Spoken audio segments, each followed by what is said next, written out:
Gold, a metal that has captured the imagination of humans for thousands of years. Its shimmer has symbolized wealth, power, and beauty across every civilization, from ancient kings and queens to modern collectors and jewelers. But have you ever wondered where this precious metal actually comes from?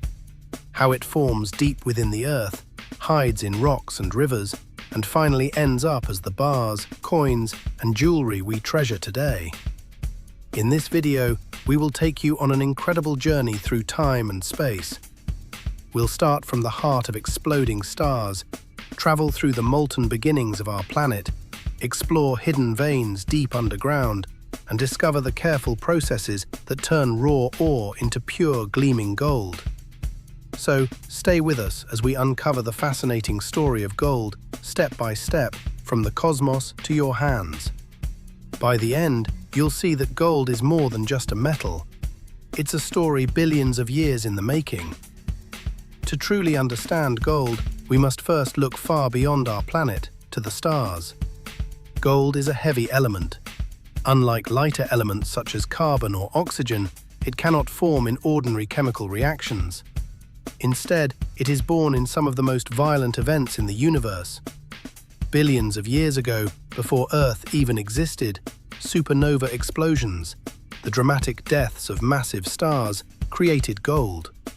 In these cosmic cataclysms, the energy is so intense that lighter atoms fuse together to form heavier elements. Gold, silver, and platinum are among the treasures forged in these stellar furnaces. Not all gold formed in supernovas. Some was produced when neutron stars collided, sending shockwaves across space and scattering vast clouds of heavy elements. Tiny particles of gold were launched into the cosmos, drifting among interstellar dust, waiting to be incorporated into new stars, planets, and eventually our Earth. Once gold had arrived on Earth, it didn't immediately form the rich deposits we mine today. That took billions of years of geological processes. Deep inside the Earth, hot water and mineral-rich fluids began to circulate through tiny cracks and fissures in rocks. These fluids carried dissolved metals, including gold, along with quartz and other minerals. As finding gold is no simple task. Even when gold is concentrated in veins or riverbeds, it can remain hidden beneath layers of rock and soil for millions of years. The first step in discovering gold is geological exploration. Geologists study ancient rock formations, searching for regions where the Earth's crust has been folded, fractured, or altered by heat and pressure, conditions favorable for gold deposits. Modern exploration combines traditional fieldwork with advanced tools.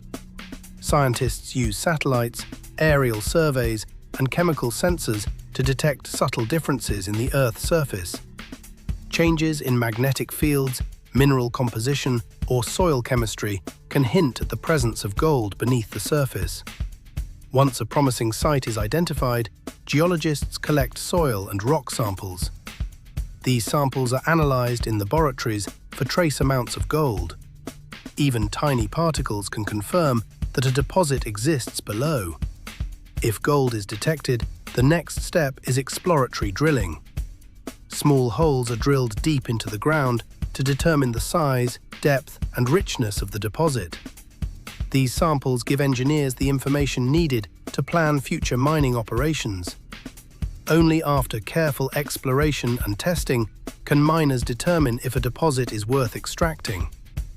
This detailed, methodical process ensures that the gold hidden beneath the Earth can be recovered safely, efficiently, and with minimal waste. Through centuries of knowledge, skill, and observation, humans learn to locate these precious deposits, turning Earth's hidden treasures into accessible resources. Once a gold deposit has been discovered, the next step is extraction. The method used depends largely on the location and depth of the gold. When gold lies near the surface, miners use open-pit mining. This involves several careful steps. Clearing the surface, the top layers of soil and rock, called overburden, are removed. This exposes the gold-bearing ore beneath. Terracing. Large horizontal steps, or benches, are carved into the pit. These benches make it easier for heavy machinery to operate safely and prevent landslides. Breaking the rock. Controlled explosives are used to fragment the ore. The blasts are carefully timed to minimize vibrations and protect the surrounding area. Transporting the ore. Giant trucks and excavators haul the broken rock to crushers and processing facilities. Open-pit mines can be enormous, reaching hundreds of meters deep and stretching for kilometers across the landscape. From above, they appear as giant craters carved into the earth. When gold is deep underground, miners must use subterranean or underground mining. This method is more complex and labor-intensive. Tunnels and shafts. Miners follow the gold veins, digging tunnels and shafts into the rock. Reinforcements.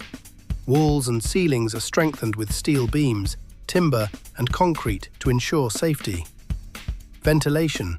Fresh air is pumped into the tunnels, while heat, dust, and gases are removed. Drilling and blasting. Pneumatic drills create precise holes for explosives, which break the rock into smaller fragments. Transporting ore. The fragmented rock is moved along ramps, conveyor belts, or vertical shafts to reach the surface for processing. Underground mining requires extreme precision. Safety is paramount, as miners navigate tight spaces, high temperatures, and heavy equipment while following the exact path of gold veins. Whether through open-pit terraces or hidden underground tunnels, these techniques allow humans to access gold that has been trapped in Earth's crust for billions of years. Once the gold-bearing ore reaches the surface, the next challenge is to separate the precious metal from the surrounding rock. This is where processing begins, turning raw ore into concentrated gold. The first step is crushing and grinding. Large rocks are broken into smaller fragments using jaw crushers and hammer mills. These fragments are then ground into a fine powder using ball mills or impact mills. Grinding the ore is crucial. Gold is often trapped in tiny mineral grains within the rock, so making the particles smaller frees the gold for extraction. Next, the powdered ore is mixed with water to create a thick slurry, often called pulp. This allows the gold to be separated from lighter materials using different methods. Gravity separation. Gold is extremely dense, so it naturally sinks to the bottom when mixed with water. Traditional sluices, or modern centrifugal devices, collect these particles. Flotation. Air bubbles are introduced into the pulp. Gold particles attach to the bubbles and float to the surface, forming a frothy layer that is collected. Cyanidation. For very fine or low-grade gold, a diluted cyanide solution dissolves the metal. This method allows gold to be separated from impurities and collected later. Each method is chosen depending on the type of ore and the size of the gold particles. In many mines, a combination of these techniques is used to maximize recovery. Once the gold is concentrated, it is ready for the smelting process, where it will be melted and purified, transforming it from a hidden metal in rock into bright, solid gold. After gold has been concentrated from the ore, it is still not pure. It contains traces of other metals, like silver, copper, and other impurities. To turn it into solid, usable gold, miners use a process called smelting. Smelting begins with heating the concentrated gold in a furnace to extremely high temperatures, often above 1000 degrees Celsius. At these temperatures, the gold melts into a bright, molten liquid, while many impurities rise to the surface as slag. The molten gold is carefully poured into molds or ingots, which solidify into bars known as bullions. These bars are heavy, solid, and easier to handle for storage, transport, and further refinement. Even after smelting, gold is not yet at its highest purity. Depending on the ore and methods used, it can still contain small amounts of other metals. The next step, refining, will ensure the gold reaches the near-perfect purity standards that make it so valuable and versatile. Through smelting, gold transforms from hidden particles in rock into solid, shiny bars, a process that has been practiced for centuries and still preserves much of its traditional methods, combining heat, skill, and careful handling. Even after smelting, gold still contains traces of other metals, such as silver or copper. To reach the highest levels of purity, gold undergoes a process called electrolytic refining, a method that produces gold of up to 99.99% purity, also known as 24-karat gold. The process begins by converting the impure gold into an anode, a solid piece of metal that will slowly dissolve during the procedure. This anode is placed into a tank containing a conductive solution, often made of acid and salts, while a pure gold cathode is also submerged in the same solution. When electricity flows through the solution, gold atoms from the anode detach and migrate toward the cathode. Over time, they deposit onto the cathode as nearly perfect gold crystals, while impurities either fall to the bottom as sludge or remain dissolved in the liquid. After sufficient time, the pure gold is collected from the cathode, melted again, and poured into molds to form standardized bars. These bars, now nearly flawless in purity, are used in banks, refineries, jewelry, and investments worldwide.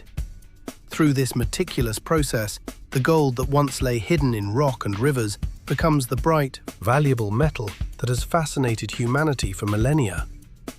Gold has never been just a metal. For thousands of years, it has held symbolic, economic, and practical value across the world. One of its most visible uses is jewelry. Its natural luster, resistance to tarnish, and malleability make it ideal for rings, necklaces, bracelets, and crowns. Ancient civilizations, from the pharaohs of Egypt to the kings of Europe, used gold to signify wealth and power. Gold is also used as currency and investment. Coins, bullion bars, and reserves in banks provide financial stability and a store of value. Even today, countries hold significant gold reserves as a hedge against economic uncertainty. From the heart of exploding stars to the depths of the Earth, gold has traveled billions of years and countless miles before it reaches our hands. We've seen how gold was formed in supernovae and neutron star collisions, delivered to the young Earth by asteroids, concentrated in rock veins by hydrothermal fluids, and carried to riverbeds by erosion. Humans have learned to discover, extract, and refine this precious metal using skill, science, and centuries of knowledge. Gold is more than a metal. It's a story billions of years in the making. It connects cosmic events, geological processes, and human ingenuity in one incredible journey. So the next time you see a gold ring, a coin, or even a circuit board, remember the extraordinary journey behind that metal, from the stars to your hands. Thank you for watching. If you enjoyed this video, please like, share, and subscribe. Leave a comment telling us where you're watching from, and don't forget to click the notification bell to explore more fascinating stories from our planet and the universe.